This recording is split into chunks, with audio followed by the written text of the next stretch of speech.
everyone, welcome back to the Novel Nomad and welcome to day 23. Oh my goodness, I can't believe we're so close. So today's puzzle is a very adorable book tent. I don't remember doing many of the sheet tents when I was younger. I'm sure I did plenty. I did enjoy doing that. It was very fun. So the little book tent idea inspired me to perhaps share what I'm thinking of reading for 24 books to read in 2024. So 24 and 24. Because I feel like a book tent is a good fortification of reading. So these are the books I'm fortifying myself to read in 2024. So in no particular order, well, actually, no, I tell a lie. I am going to start with the books that were on my 23 in 2023 list that have migrated over to my 24 in 2024 list. And they're the ones I desperately want to finish. One, because either they've been recommended by friends. Two, I really want to read them.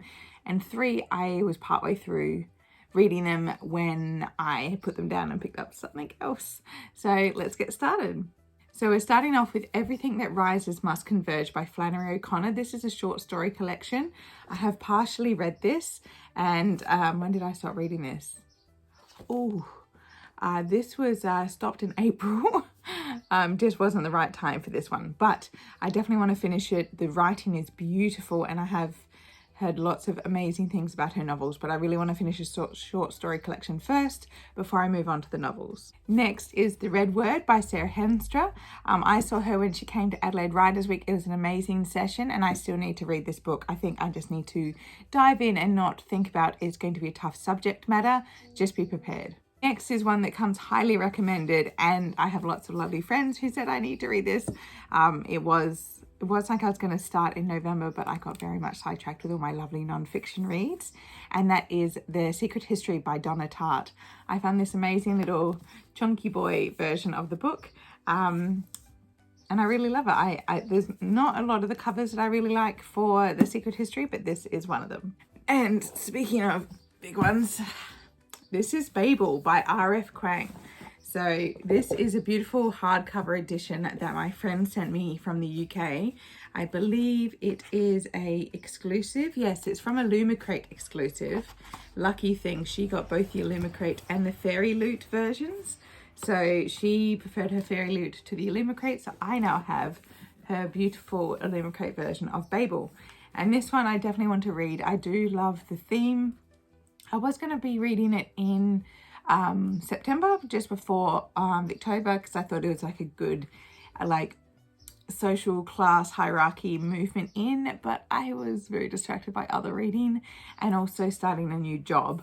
So not a great time for a big read, but otherwise I am very keen to keep this one on my 24 and 24 list. Next is a selection of poetry and it's just a few little titles. I'm definitely going to be reading more. I did read like a really decent amount of poetry this year. So these are just three that are essential, really. The first is Pukahungus. I do apologise. It's a New Zealand poetry collection that I picked up when I was in New Zealand to really big acclaim. I only heard amazing things about this poet. And I just knew I had to check it out. A bit closer to home, and that is Homecoming by Elfie Shiosaki. This is a really beautiful story about coming home to country, written by Nunga and Wawuru woman, and I want to read more Indigenous poetry this year, especially from Australian Indigenous writers, because some of the poetry is so powerful and beautiful, it just has to be shared. Next, another one that was from the new publication Joan, and that is Dress Rehearsal by Madison Godfrey. This is more of a memoir through poetry, and it sounds really fun. A memoir through poetry, but also exploring identities of self and womanhood. So it looks really good. So straight on to some of the other titles for 2024, and that is 12 Words for Moss by Elizabeth Jane Burnett. This one sounds absolutely stunning, and I really can't wait to read this. It's a bit of nature writing as well. I'm hoping to read this a little earlier, but if not, it probably will end up on my non-fiction November TBR, but I really want to read it earlier than that. So yeah, another non-fiction. This one I got partway through, but it is a bit of a harder topic, and it's one that I definitely want to finish the book, and that is See What You Made Me Do by Jess Hill. It's an amazing book about the epidemic of domestic violence in Australia and its coercive control, power dominance, things like that. And it's just amazing. I saw the documentary as well, which is really heartrending.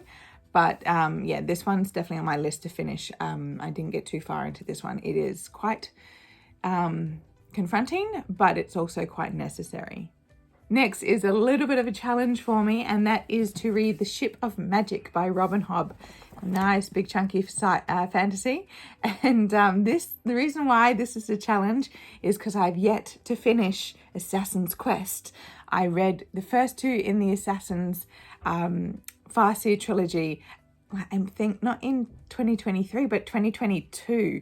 And I loved them. And I just got in the first few sections of Assassin's Quest, and I put it down because I had other reading that I wanted to get onto, and I've never picked it back up. So I really want to read that, and I really want to I've read this ages ago when I was like 15, and I went through the Lord of the Rings craze. I'm still heavily in the Lord of the Rings craze zone. It has my heart forever.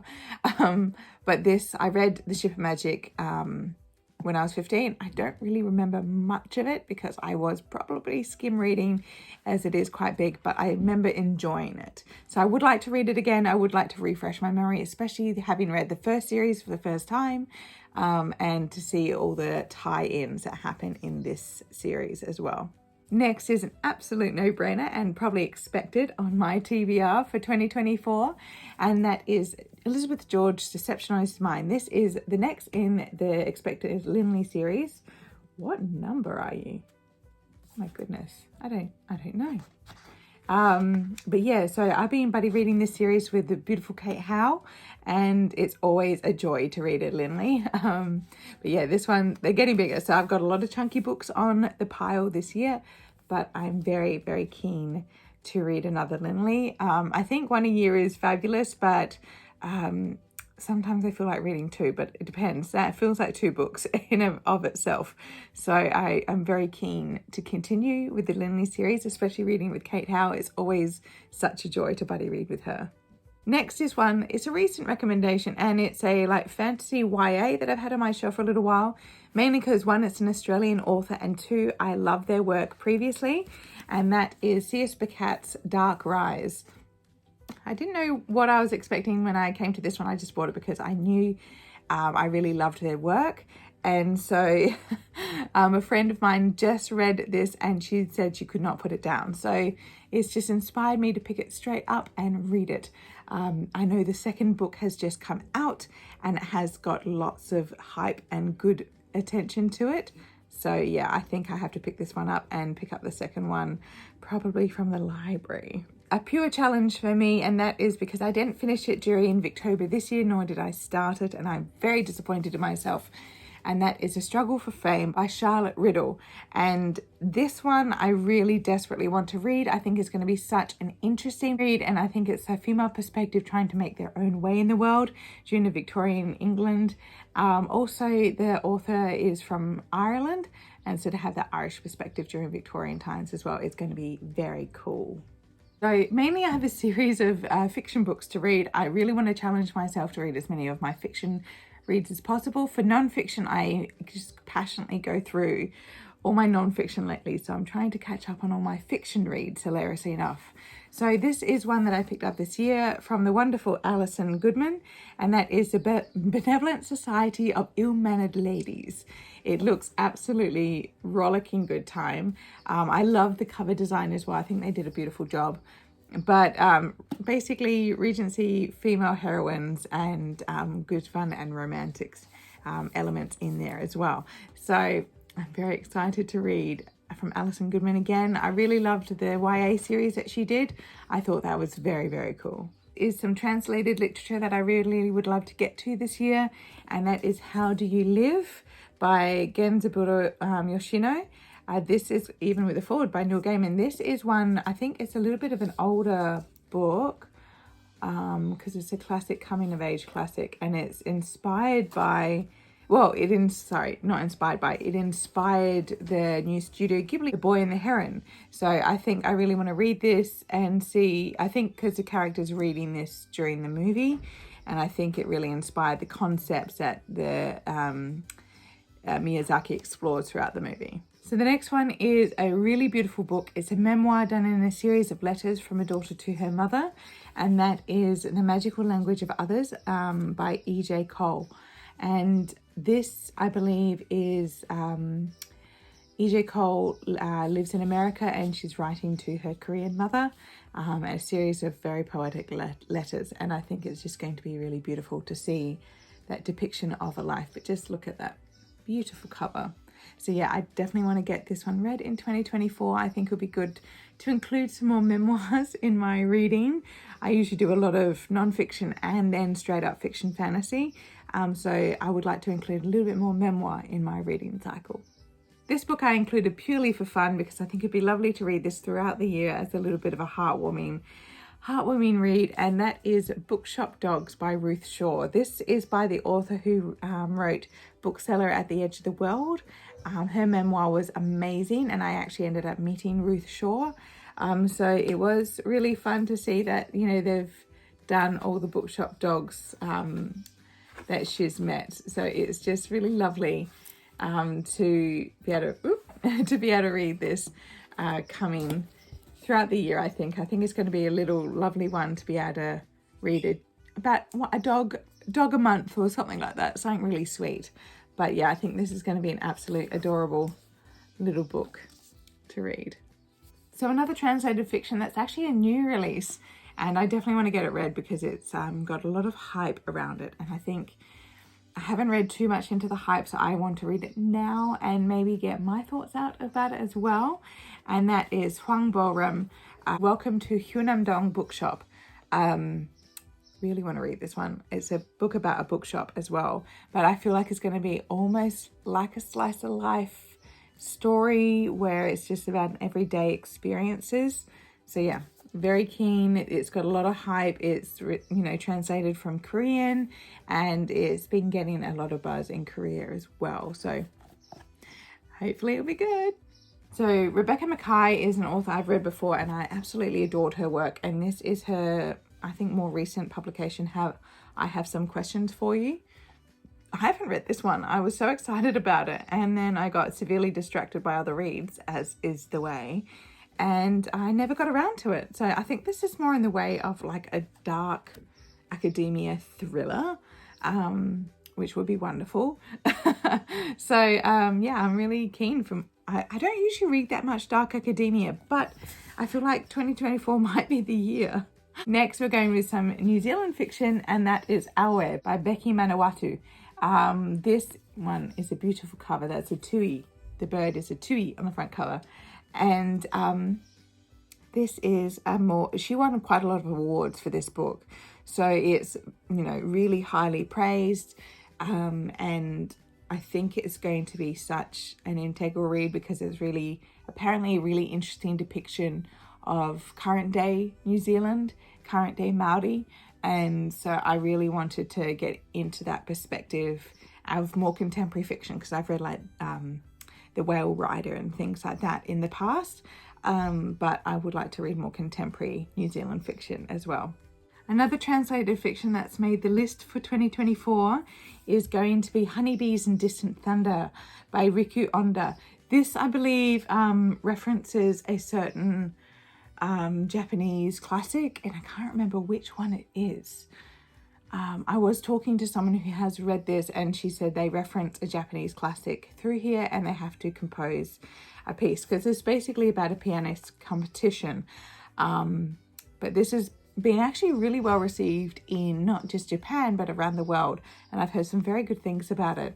So I'm very keen to pick this up, but I think I would like to read the previous reference translated work first and then this one, but I'll have to remember what that is.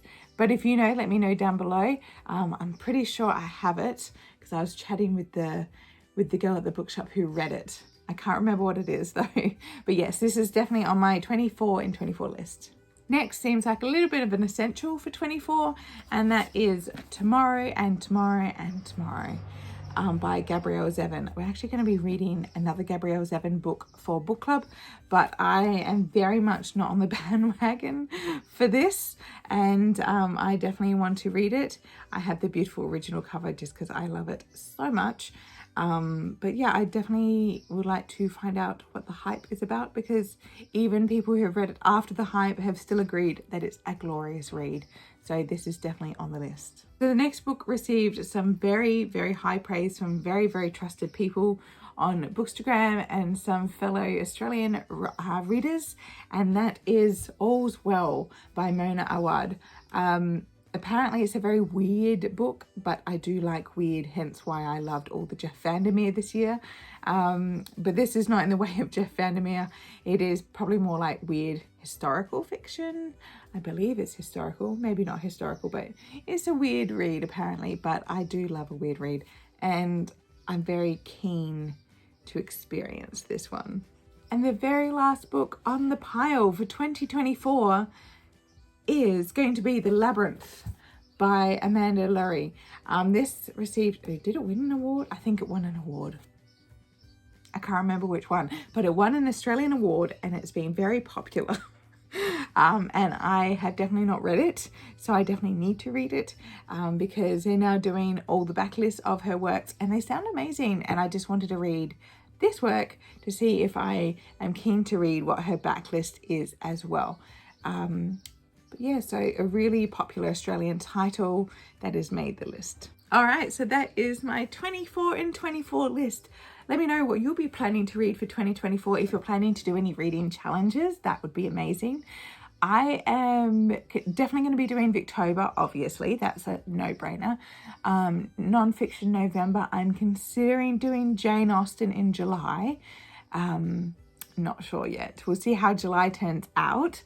And definitely going to be exploring translated fiction month, or no, well, translated books month.